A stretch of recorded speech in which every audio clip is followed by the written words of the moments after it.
In 2024, we made posting on LinkedIn a priority. And as a result, made hundreds of thousands of dollars from people seeing our content and wanting to hire us. So I'm sharing all the tips and tricks, the things that we did right and the things we did wrong in 2024, and the things we're going to do different in 2025. So this is the plan, this is the strategy for how we're going to create content in LinkedIn in 2025. I'm Will Stewart. I'm CEO of 98 Central. We're a team of videographers, a team of strategists, and we help businesses create the 3 videos they need the most to make a difference in the world and make a lot of money. And we also make recurring content on social media. I'm an Emmy Award-winning director, and mostly what I do is teach people how to talk about themselves on camera and how to talk about their businesses. So let's get into it. So the top videos that really worked well on LinkedIn by engagement, well, the first one was a baby post. I had a baby this last year, or my wife did. I stood by and watched, but we had a baby, and no one can resist the irresistible, cute, adorable photo of a newborn baby with the announcement. So as you would imagine, there were a lot of people that gave congratulations and kudos, which I then passed on to my wife, by the way. So that was by and far no contest there, the best post that I made. So if you're wanting to create a viral post that everybody's going to like, have a baby. The side to that is babies are very expensive, so I don't know if that's the best strategy. So that was the best one. The second one that was a very close second and really exceeded any of the others was a snippet from a podcast that I did with Daniel Allison. I'll explain why that one worked in a little bit. But so a podcast snippet, and then as we went down the line of what else was working, we had some humorous posts that we did was explaining some educational content. So a lot of it was video, some photos as well, and we're going to break down all of that in a little bit. So if you think about like with engagement, the best thing was something about my baby, and we take that out because obviously not everybody's having a baby. We have the pod snippet, which was a video.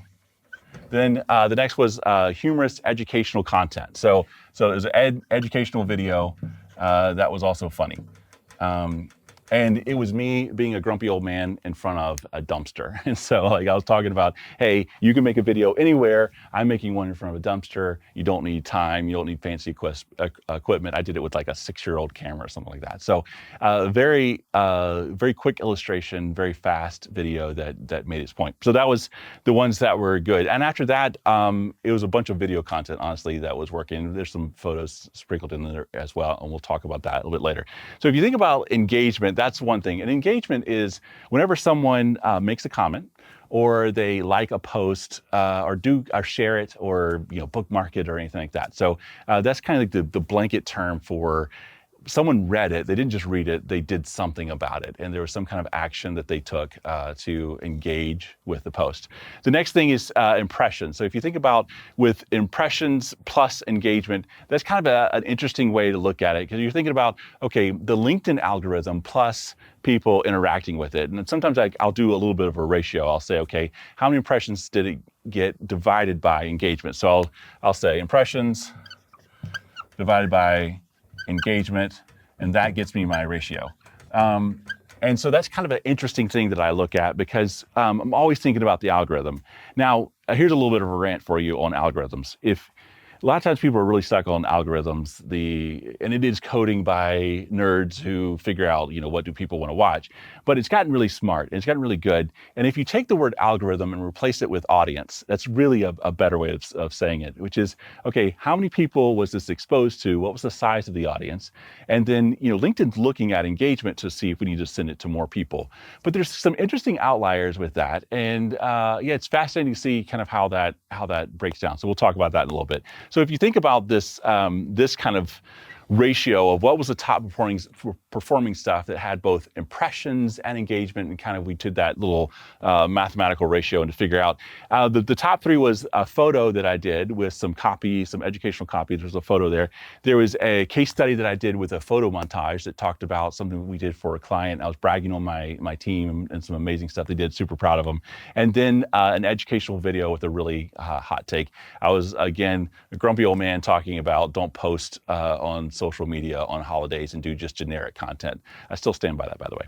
So that's the top content that we had. So the things that as I was looking at all this, what I did was I analyzed and downloaded all the content. I analyzed every post. I went really nerdy about it because I want my content from 2024 to get better. There's a lot of mistakes that you make when you're trying things out. And with social media, it's super easy to create content, push some buttons, turn some knobs, and try things out.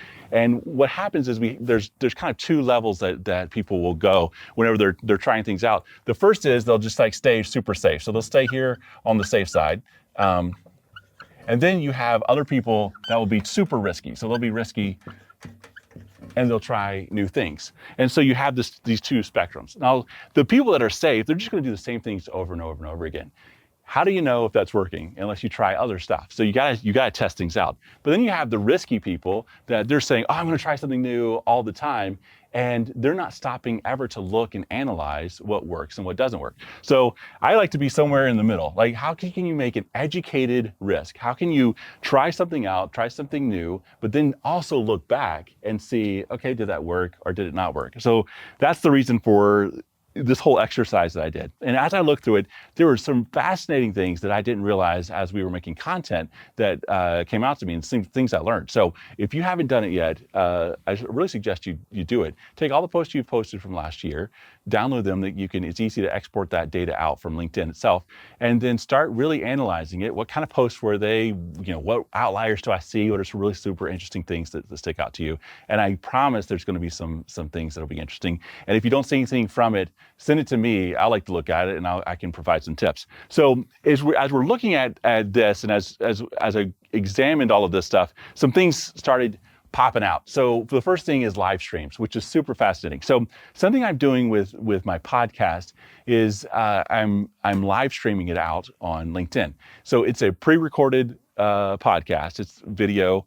And we recorded months earlier. We've got it all edited down. And instead of just slapping it on LinkedIn saying, here it is, I'm actually making an event, a live event for people to watch. So it has a premiere, and then it has a countdown, and then boom, there's the video. And when I did it, I knew that there were viewers. I knew it was getting eyeballs, and I knew that there were people that were engaging with it. But what surprised me so much was how many people were actually being exposed to it.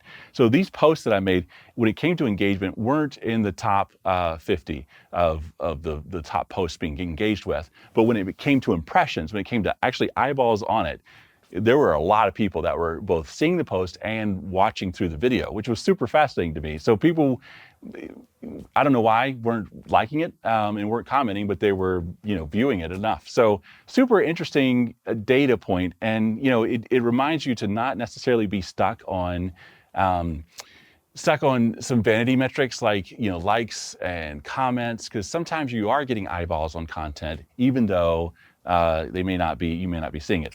It's interesting how that all works, because I have posts where people will send me a text based as a reply on these posts. They'll text me about it, but they won't ever write a comment or do a like. And I don't care. That's fine. It doesn't bother me at all. But it's super fascinating how some people will like and comment, will never buy from you. People that are buying from us will actually comment in a personal way through a text message or an email or whatever. So super fascinating. So live streams were super hot, and LinkedIn's promoting them. It's telling me that that's something that LinkedIn really likes. It's something that they think adds value to their community. And sometimes social media platforms will weigh things, weigh different features heavier than other things. So it's important for us to know that, hey, what are the things that they're kind of tipping the scales a little bit and using that in our favor and just working with the system. You got the community that you got, and you got to do something with it. So why not that? So the plan for 2025, we'll be talking about that later. But as you may guess, it's a lot of live streams. And I think it really works. So, the 28th, it was ranked 28th in impressions, by the way, that my podcast live stream. So super fascinating.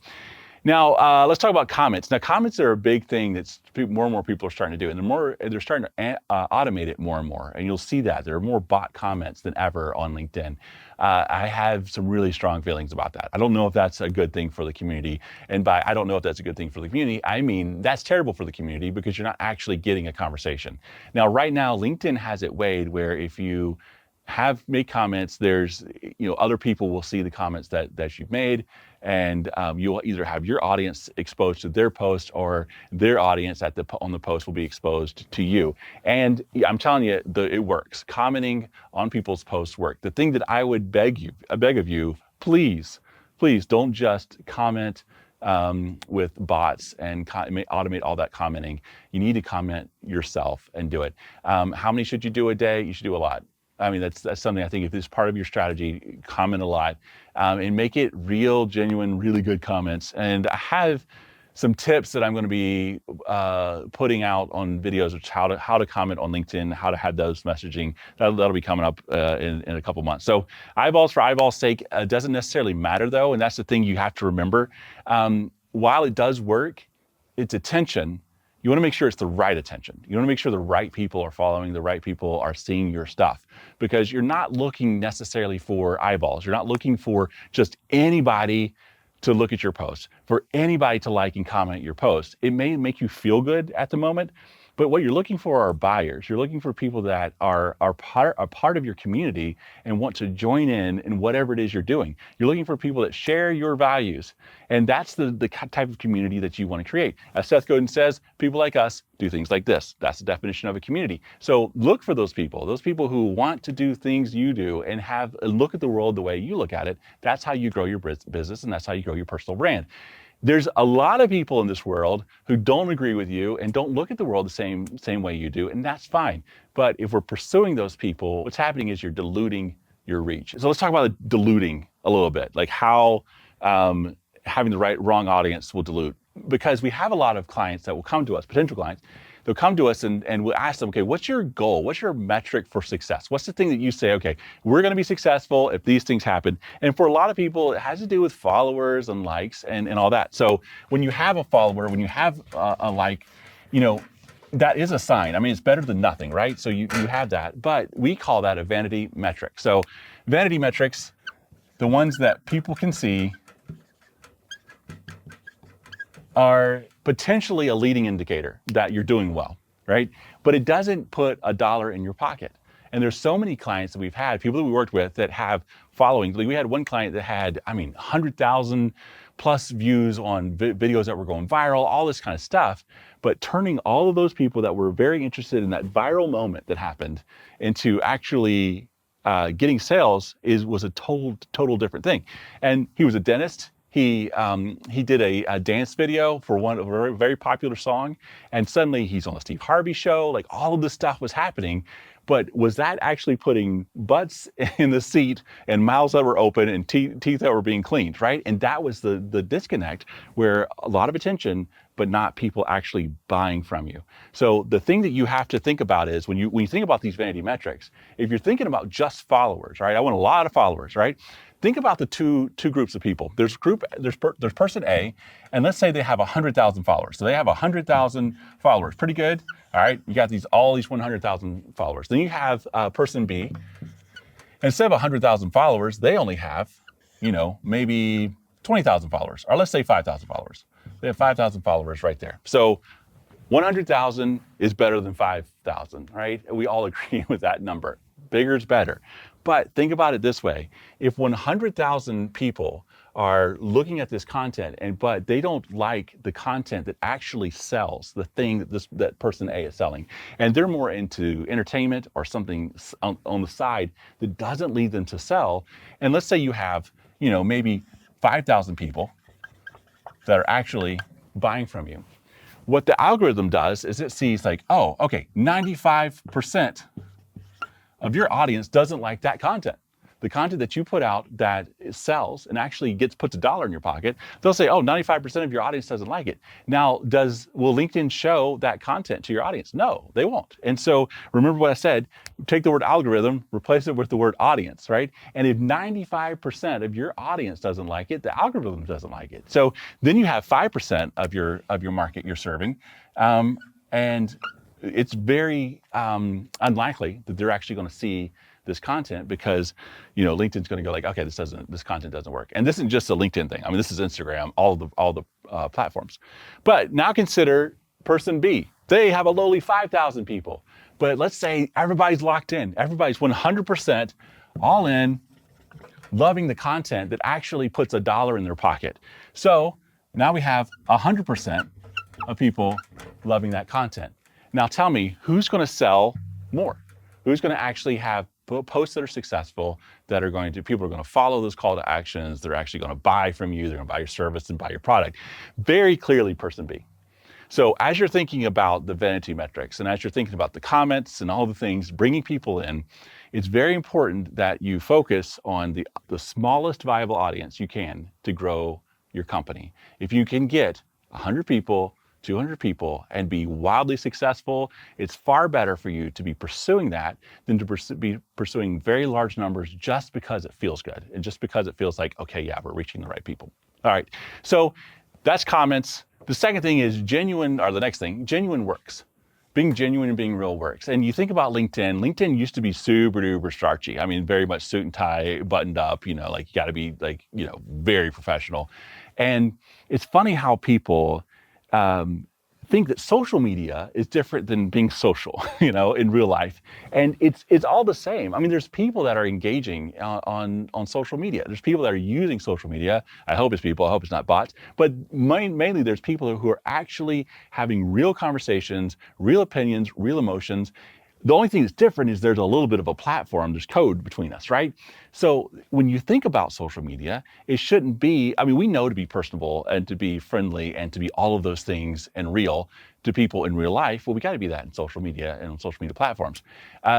Looking back over the data, it was very clear that times where I was genuine and real, times when I kind of let my guard down, times when I showed behind the scenes type content and showed the world that is 9/8 Central and the things that I do, times that I showed my home, times that I showed my cat Bojangles, all of that did really, really well. So I would recommend doing that. I have 3 daughters. I have a wife. We do lots of stuff together. I got great photos of them. I'm not sure that I want to share that stuff. And that's something that I'm kind of honestly debating internally, because I know about the pressures and the issues with the internet, and anything you put on the internet is forever. So that is the one thing that I would guard and just warn you about. If you do have minors and you have kids and all that, like I don't know if posting kids is the best thing to do. I have plenty of friends that do it. I'm not going to fight them on it if that's what they feel like they need to do.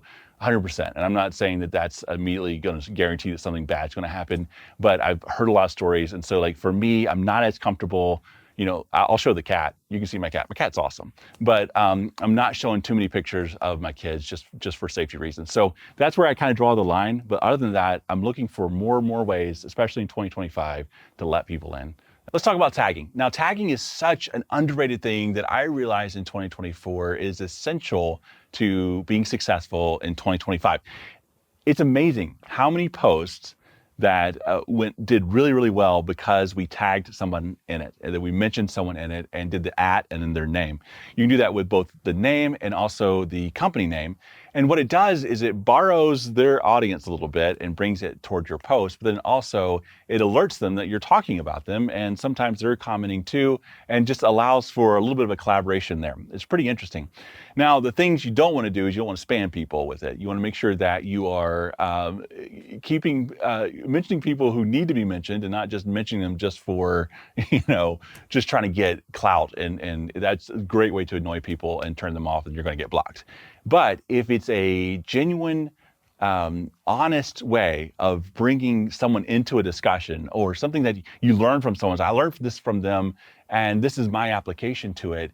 It's a fantastic way to bring their world into your world. And it's just a nice way to say thank you too, I think. I mean, someone who has been super helpful for me last year was Roger Martin, and he wrote this incredible book about strategy.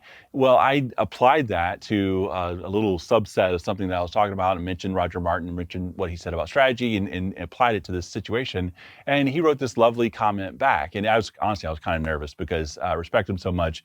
And he's so cerebral that I didn't know if I was applying it quite exactly how he would, but he was gracious about it, and apparently it worked. So doing things like that, the people that you respect, people that you're getting really good information from, and sharing that that attention and putting it toward them in a wholehearted way is so important. So I talked about Daniel Allison, the podcast episode, the snippet that I did, and how it was the top post if you don't include the baby post. And with Daniel, I tagged Daniel in it. And that's, I think, one of the reasons why it was so successful. He is great on LinkedIn, and he commented, and he had his people commenting, and it really just kind of allowed it to grow and get some wings. So having commenting or having mentions on your posts, I think, is super important.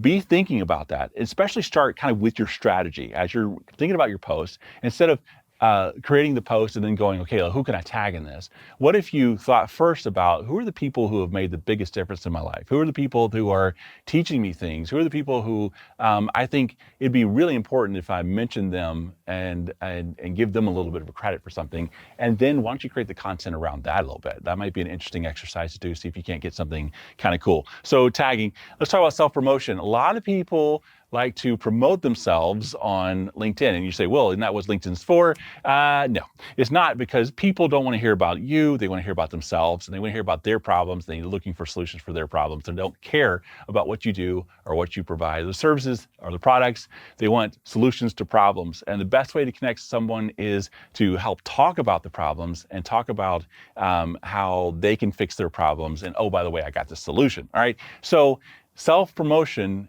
works, but you have to do it in moderation. And I looked over the post that we did, and I did very little self-promotion, and it was very much about how do I give back to the community. That's something that's going to continue in 2025 even more, because that is the way to add value to your community, and your community is going to turn around and add value back to you when they're ready. At their time, they know that you're an expert, and there's no need to convince people, because you've already proved it through the value and the teaching and the education that you've provided along the way.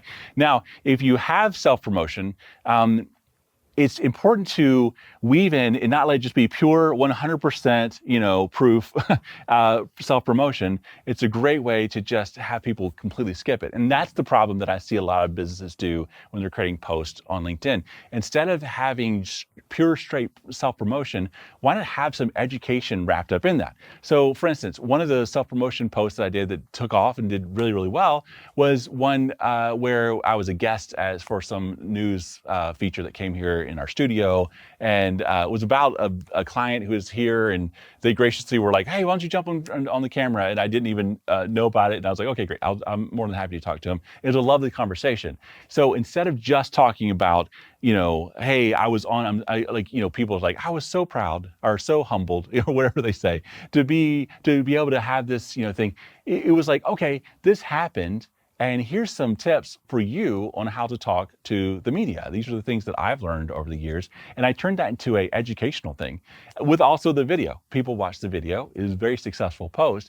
They get it. They understand. They saw around in the studio. They know what I do. And so the message got across completely, but it was the educational component that made them stick around. And if I had posted something else, where it's just like, I was super humbled to be a part of this thing, it would not have had the success that it had before. So making sure that self-promotion content also is tainted, is tinted, whatever you want to say, with some educational piece in there as well is so important. And it kind of goes back to that whole philosophy of how do you create content from the very beginning? If you say, my goal is to talk about me, and then how do I help educate as well, that's not as good. If you say, my goal is to educate people and help them, and then, oh yeah, can I share a little bit about what I do? That's even better. So starting with that pure heart is going to help you when you're creating that content strategy. Okay, so we talked about self-promotion. Next, posts with photos. Posts with photos work. Posts without photos, not so much. And so when you're posting and you don't have some kind of media around it, you get something. It can be a photo, it can be a carousel, it can do that PDF carousel that people do, which is really cool. It could be a video, whatever. That is always better than just a post. The people that do it really good And there's several of them. Walker McKay is a really good one that does this. He'll have just a candid photo of himself. So he'll be sitting on a couch somewhere. He'll be just like walking around somewhere. And he'll have some kind of just photo. It doesn't necessarily match what he's saying necessarily. He might be talking about sales in some way, and then there's just a photo of him smiling. But what that does is that puts that human element in there. Remember what I was talking about, the behind the scenes, the more human element is something that we're going to do even more in our social media. I'm going to do it on mine. Having that human element in those posts is what really has people stop, and they want to connect with you as a person. They don't really care about you as a provider of whatever service or product. So when you can have some kind of photo, at least a photo of yourself, that's so important. Also, the photo needs to be of a person, not, or a cute animal might work, or a baby, but not of just okay, here's a building or something like that. Having people that other people can connect to is electric. And it really, for whatever reason, humans love connecting with humans. And I don't care if it's the prettiest photo in the world, if there's not a human in it, it just doesn't do as well. So the other thing to know is video. So video performed better than anything else. And I don't think that's a surprise to anybody. If you looked at any of the statistics, content that has some kind of a video element to it makes people stick around. Part of that is curiosity. When you look at a photo, you're done. You've seen the photo. And if you don't want to read the content, there's really no reason to hang around. But when you have content that is video, there's the relational element that starts to get even better. You're having people actually talking to you, and it feels like people are talking to you, or you're joining in some kind of conversation with two people. There's a length element to it. It's going to take longer for someone to get kind of to that end. And we've talked about this before about hooks and how to do hooks. And so that hook kind of gets them attracted to the video, and then you get into the content. So having video as a part of your strategy for 2025 is super important. It's definitely part of ours. I know we're a video production company, but if I was selling, I don't know, some kind of widget, I would be doing video. The message isn't going to change. The statistics on this is just staggering. I mean, we're talking 6x, 9x results whenever there's video versus photography or some kind of graphic. So video is greater than everything else. So let's talk about 2025. Let's talk about the plan. So I've alluded to some of these things, what we're going to be doing in 2025, but the plan is really simple. So what we're going to do and how I'm going to make all this content has to do with a mixture of long form and short form content. Now, it's hard to make a lot of little videos. There's a lot of editing that's involved. You got to figure out the topics. You have to figure out your hook. There's a lot of planning. There's the filming, there's the planning, there's the filming, there's the editing. All of that takes time. All of making the post takes time and all that. So it's best to figure out how can I take my energies and really put them in ways that I can just do kind of some bigger projects and then create littler things from it. So in that vein, we're going to be doing 2 long form videos a month. So how we're going to do it is we have 2 long videos. And when I say long form, that's what this video is right now. It's a video that's going to be 20, 30 minutes plus that is going to sit on YouTube. It's going to sit on LinkedIn, and it's going to just collect views. So the great thing about long form videos, especially on YouTube, is that it's just become more popular for people to, while they're driving, while they're working out, while they're making dinner, to find a long video that they can use as strategy, or not strategy, but as just a distraction, and to learn something. So some people like to learn things, some people like to just hear conversations, and long form videos are and they're in a major way. Having that type of content then allows you to cut shorter pieces from it. So what we're going to do is we'll have 2 long form videos every month that will just kind of sit, there's the edit, but then we're going to have cut downs that come from that. So what we're going to have is then six cut downs from it. So those shorter video clips will then be its own post, its own content for LinkedIn. And the great thing is, you can, if you're knowledgeable about a subject, you can stand here and talk for a while about it, and then you can find the best of the greatest hits of that video content. Then you can take the short clips that are each sitting independently on its own post, and that can direct you back to the long content. And there's multiple things you can do. You can use that long content as something that just sits on YouTube. You could have it embedded on your website, and there's some more information about it. So now you got people on your website that are looking at the topic and whatever, and then they can explore your website in other places. So there's multiple ways of doing this. And this is where the big part of our content is going to, in our strategy is going to be around. But then there's a second part of that, and that is podcasts. And so it's kind of the same thing, but it's easier content. And that is, we're going to have 2 podcasts released a month. So my podcast is called Fire at Will. I talk to interesting people, people in business. Right now, I'm just on a big tangent with sales and communication and lead generation and how to build relationships in business. It's super fascinating for me. And so these are people that I respect, people that I know personally, people that I've followed for years, and I'm having really insightful, interesting conversations with them on a podcast platform. The great thing about that is that takes very little preparation. So there is the invitation to bring them in, and then there's the planning. Obviously I need to research them. I need to make sure, what's the latest for them. I need to make sure I have my questions together. But for me, at least the style that I do, it's very conversational. So it's not something where I need to do all the prep and all the planning that I would normally do for a long form video. So with a podcast, I can go sit down and knock out a bunch of these. I could do more than 2 if I wanted to.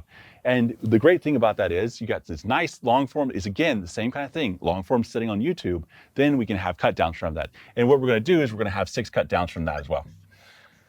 So, and then that's going to then redirect to the website. So the 6 are going to go to the podcast. You're going to have YouTube Shorts. They're going to have those links that then go to the long form video. You're going to be on LinkedIn, all those places.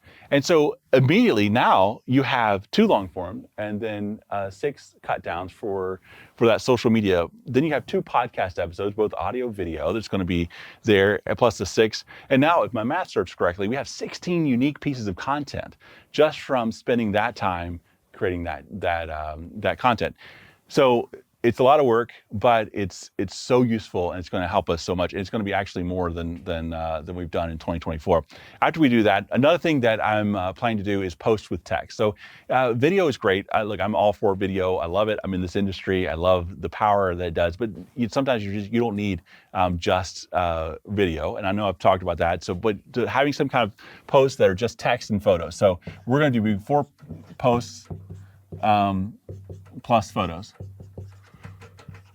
And that's going to help with having different types of conversations and different things that people react to. Some people are video people. There are a subset of people that are not really into video, or maybe it's not a good time, but they still want to engage some way with a post or some photo or some graphic or some caption or whatever. So that's going to be part of that. And then after that, we have, 22 different pieces of content. If my, 8 plus 8, 16 plus 4, that's 20. So 20 different pieces of content. You can post 1 every working day, give or take, to be able to have enough content for LinkedIn and be able to show up every single day. That's the strategy for 2025 and what we're going to be doing. There's going to be stops and starts to this. There's going to be different ways that this is going to work and different ways it's not going to work. The key to all of this working is first setting a plan and figuring out what you can actually do and building it kind of backwards to where you need to be. I think a lot of times people start having issues whenever they don't post content, or they start creating content. They're just like, okay, I'm going to sit down at my desk. What do I make? And it's really hard to be creative on the spot. If I just point you and go like, be creative, what's the topic? It's hard to do that. But if you set aside times and have rhythms in your calendar and rhythms in your life where you know when you're going to be posting content and when you're going to be creating content, when you're going to be editing content, all that different things. And if every step of the way is figured out, and every day in your calendar has some kind of a arrangement where you're like, okay, this is why I'm going to be doing this, that's going to help you be consistent with creating your content. We always say batch it. You got to batch it. So you got to be batching everything in batches. So batch your creativity, batch your filming, and batch your posting, and schedule everything out. So the thing that I love to do is start with, okay, what's perfect? Right, this is what we're going to do. This is going to happen every month. You'll see. There's going to be times where it doesn't. And then I figured out what are the specific days I have specific posts going out. So I've already figured all of that content out. So what that does is that takes out the thinking. I don't have to think of what I need to do. I know I got to create 2 long forms every month. So that's the topics that I'm working on for, February, March, and April and going on. I know that I need to do 2 podcasts a month. So I need to get guests and figure that out. So, and I know I need 4 posts. So if you understand kind of what's needed, you don't have to be thinking about, what type of content to make and sit down. But then if you know what days that you want that to drop, I know the days I'm dropping the podcast. I know when I'm dropping the snippets to say like, hey, the podcast is dropping. And then afterwards be like, hey, we had a podcast. And when you have all that information that's flowing around and you have that calendar that's already set, you don't need to figure out, okay, it's Wednesday, it's the second Wednesday of the week. What do I post? You already have a plan. And the last thing I would encourage you to make sure all of this happens is make sure that you're blocking time on your calendar to do all this work. So if you're most creative, say on a Friday morning, well, take a Friday morning. You take 2-3 hours to plan and schedule and get ready to create the content you need to create. This is a big number. This is a lot of content that we're going to be publishing this every month and putting out. So many people do more than us. So many people do less than us. But for us, it's a nice heavy chunk and it's a heavy lift. For you, this might look daunting. It might look like this is a really big number. How could I ever do this? I can't do 20. I can't do long forums and I don't have a podcast, so I might as well just not do it and might get discouraged. You may not be able to do this, but you can do something. And there's something you can do. So what is that number that you can do? What's the thing that you can do in a recurring basis that's very consistent? It's a consistent, persistent pursuit of your potential, as David Meltzer says. So if you have that kind of thought of, hey, I'm not a 20 post a month kind of person, there's no way I could do that, but I could do 2 a month. We'll start there. We all start somewhere and we all have a way that we can give and contribute to the world. So that's my encouragement to you. Start somewhere.